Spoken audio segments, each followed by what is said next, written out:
வந்து நமக்கு ஒரு வருமானம் கிடைக்கணும். சரிங்களா? ஸோ இதை தான் நம்ம வந்து பேசிவ் இன்கம் சொல்லுவோம். நம்ம வந்து ஒர்க் பண்ணலைனாலும் நமக்கான வருமானம் நம்மளை தேடி வரணும். அதுதான் பேசிவ் இன்கம்னும். அந்த மாதிரி வந்து நமக்கு ஒரு பேசிவ் இன்கம் கொடுக்கக்கூடிய ஒரு நிறுவனம் தான் வந்து பார்த்திங்கன்னா இந்த new economic evolution of the world அப்படின்னு சொல்லுவோம். இது வந்து பார்த்திங்கன்னா ஆரம்பத்தில் ஸ்கைவே இன்வெஸ்டிங் குரூப் அப்படின்னு சொல்லி ஆரம்பித்தாங்க. இப்போ இது வந்து பார்த்திங்கன்னா நிறைய செக்டார்ஸ் இதில் இன்க்ளூட் ஆகிருக்கிறதுனால இதை வந்து new economic evolution of the world அப்படின்னு சொல்லுவாங்க. சரி, இந்த நிறுவனத்தில் நம்ம இணையதன் மூலமாக நமக்கு என்ன சார் நன்மை கிடைக்கும் அப்படின்னு சொல்லி நீங்கள் கேட்கலாம். அதை பற்றி தான் நம்ம முழுசாக பார்க்க போகிறோம்.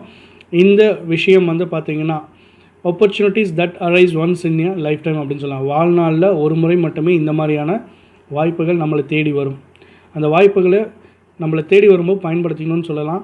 ரெண்டாவது, நம்ம பயன்படுத்த முடியலைனாலும் அது என்னன்றதாவது தெரிஞ்சுக்கலாம். சரிங்களா? ஸோ அப்போது விஷயத்தை முதல்ல தெரிஞ்சுக்குங்க. அடுத்து இதை பயன்படுத்துகிறத பற்றி நீங்கள் தீர்மானிங்க. சரி, இந்த நியூ அப்படின்றத பற்றி நான் ஏன் தெரிஞ்சுக்கணும் அப்படின்னு நீங்கள் கேட்கலாம். இன்றைக்கி உலக அளவில் இன்வெஸ்ட் பண்ணிகிட்டு இருக்கக்கூடிய நாடுகள் கிட்டத்தட்ட வந்து பார்த்திங்கன்னா 150 நாடுகளுக்கு மேலே வந்து இந்த நிறுவனத்தில் இன்வெஸ்ட்மெண்ட் பண்ணிகிட்ருக்காங்க. அதில் நம்ம இந்தியன்ஸ் தாங்க நம்பர் 1.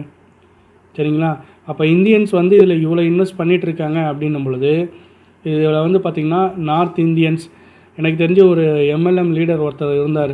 அவர் வந்து பார்த்திங்கன்னா 1 லட்சம் நபரை இதில் இணைய வச்சுருக்காரு. அதன் மூலமாக நிறைய வந்து பார்த்திங்கன்னா இன்வெஸ்ட் பண்ணியிருக்காங்க. ஸோ இது MLM கான்செப்டானா MLM கிடையாது. அதே போல் இன்வெஸ்ட்மெண்ட் அதிகமாக பண்ணணும்னா அதுவும் கிடையாது. முழுசாக வந்து இந்த வீடியோ பாருங்கள், நான் உங்களுக்கு தெளிவாக சொல்கிறேன். ஃபஸ்ட்டு விஷயங்களை தெரிஞ்சுக்கலாம், அதுக்கப்புறம் இதில் நம்ம என்ன செய்யணும் அப்படின்றதையும் நான் உங்களுக்கு சொல்கிறேன். சரி, அப்படி எவ்வளோ தான் சார் இன்வெஸ்ட் பண்ணியிருக்காங்கன்னு நீங்கள் கேட்கலாம். இப்போ இந்த 2019 செப்டம்பர் மாதம் எடுத்த ரிப்போர்ட் வந்து பார்த்திங்கன்னா கிட்டத்தட்ட $4.5 மில்லியன் இந்தியா மட்டும் இன்வெஸ்ட் பண்ணியிருக்காங்க. வேறு எந்த நாடுமே அந்தளவுக்கு இன்வெஸ்ட் பண்ண கிடையாது. பார்த்திங்கன்னா இதில் ஒரு விஷயம் என்னென்னா, இந்தியன்ஸ் வந்து பார்த்திங்கன்னா அவ்வளோ இன்வெஸ்ட் பண்ணியிருக்காங்க. ஹியூஜ் பாப்புலேஷன் இந்தியன்ஸ் தான் இருக்காங்க இதில். சரிங்களா? மற்ற எல்லா கண்ட்ரியை கம்பேர் பண்ணும்போது கிட்டத்தட்ட வந்து 4 மடங்கு நம்மளுடைய இன்வெஸ்ட்மெண்ட் இங்கே இருக்குது. சரிங்களா? சரி, நம்ம கம்பெனியுடைய CEO மிஸ்டர் ஆண்ட்ரூ கோவரட்டோ அப்படின்னு சொல்லுவோம். இவர் வந்து பார்த்திங்கன்னா ஒரு ப்ரொஃபஷ்னல் இன்வெஸ்டர்ஸ், அதாவது நம்மளுடைய ப்ரொஃபஷனல் அப்படின்னு சொன்னால் இன்ஜினியர், டாக்டர் இந்த மாதிரி நம்ம சொல்லுவோம். அந்த மாதிரி வந்து இவர் இன்வெஸ்ட் பண்ணுறது மட்டுமே வந்து ஒரு ப்ரொஃபஷனாக வச்சுருக்காரு. ரெண்டாவது, ரஷ்யாவில் செல்ஃப் மேட் மல்டி மில்லியனியர் அப்படின்னு சொன்னால் இவரை தான் சொல்லுவாங்க. அந்த அளவுக்கு வந்து ரொம்ப பிரபலமானவர் அப்படின்னு கூட சொல்லலாம். அதே போல் founder of Skyway investment group. So இந்த ஸ்கைவே அப்படின்ற விஷயத்தை பற்றி ஓரளவுக்கு நிறைய பேர் தெரிஞ்சிருக்கலாம். ஆனால் அதில் வந்து இன்வெஸ்ட்மெண்ட் பண்ணக்கூடிய விஷயங்கள் வந்து இருக்குது. அதில் நம்ம ஒரு இன்வெஸ்டராக உள்ளே வரதுக்கான ஆப்பர்ச்சுனிட்டி நமக்கு கொடுத்துருக்காங்க. நிறைய விஷயங்கள் இருக்குது. அடுத்து வந்து பார்த்திங்கன்னா creator of academy of private investors. So இப்போ இதில் டைரெக்டாக நேரடியாக நீங்கள் வந்து இன்வெஸ்ட் பண்ணணும் அப்படின்னா கண்டிப்பாக வந்து ஒரு கோர்ஸ் மூலமாக தான் உள்ளே போக முடியும். நேரடியாக வந்து இது பண்ண முடியாது. என்னென்ன விஷயங்கள் அப்படின்றதையும் நான் உங்களுக்கு சொல்கிறேன். So finance and investment business coach அப்படின்னு கூட சொல்லலாம்.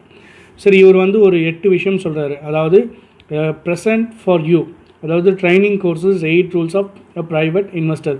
ஒரு இன்வெஸ்டர் அப்படின்னா அவர் வந்து இந்த 8 விதிமுறைகளை வந்து ஃபாலோ பண்ணணும். அப்படி ஃபாலோ பண்ணுறது மூலமாக தான் வந்து பார்த்திங்கன்னா அவங்களுடைய முதலீடு பாதுகாப்பாக இருக்கும். அந்த முதலீடுகள் மூலமாக நிறைய லாபத்தை அடையலாம் அப்படின்னு சொல்லியிருக்காரு. சொன்னது மட்டும் கிடையாது, அதை வந்து தன்னுடைய வாழ்க்கையில் வந்து ப்ராக்டிக்கலாக செஞ்சு அதன் மூலமாக வந்து இவர் மல்டி மில்லியனாக ஆயிருக்காரு. அதை தான் வந்து இவர் அகாடமி ஆஃப் ப்ரைவேட் இன்வெஸ்டர்ஸ் அப்படின்ற விஷயத்தின் மூலமாக நிறைய மக்களுக்கு வந்து கற்றுக் கொடுத்துட்ருக்காரு.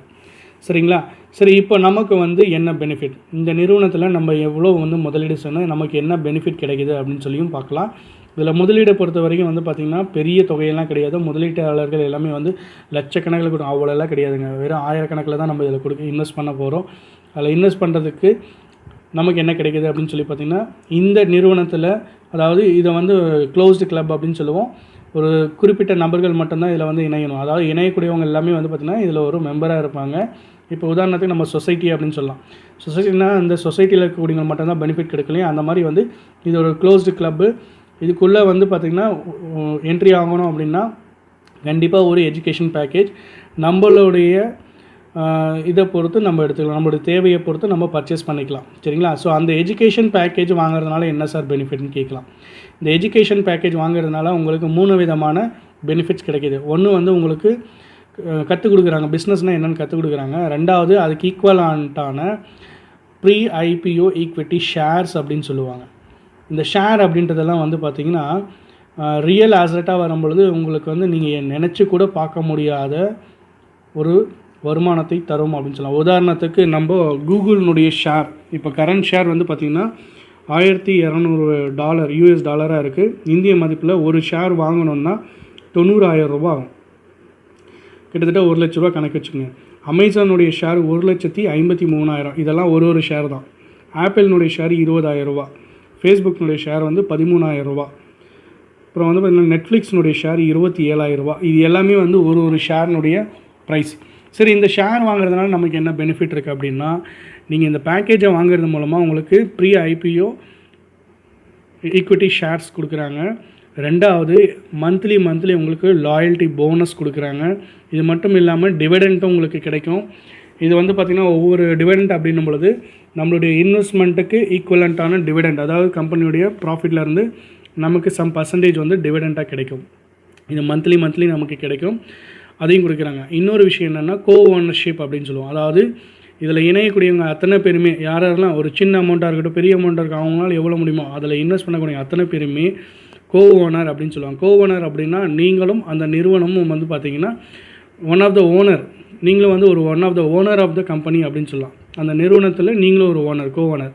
ஸோ அந்த ஓனர்ஷிப்புக்கான விஷயத்தை நம்ம கொடுக்குறாங்க. இது மட்டும் இல்லாமல் நம்மளுடைய இன்வெஸ்ட்மெண்ட் மூலமாக பிஸ்னஸ் ஆப்பர்ச்சுனிட்டி அதுவும் கொடுக்குறாங்க. ஸோ அந்த பிஸ்னஸ் ஆப்பர்ச்சுனிட்டி மூலமாக நம்ம எவ்வளோ ஏர்ன் பண்ணலாம் அப்படின்ட்டும் இந்த கம்பெனி செய்யக்கூடிய பிஸ்னஸ் மூலமாக நமக்கு வருமானத்தையும் கொடுக்குறாங்க.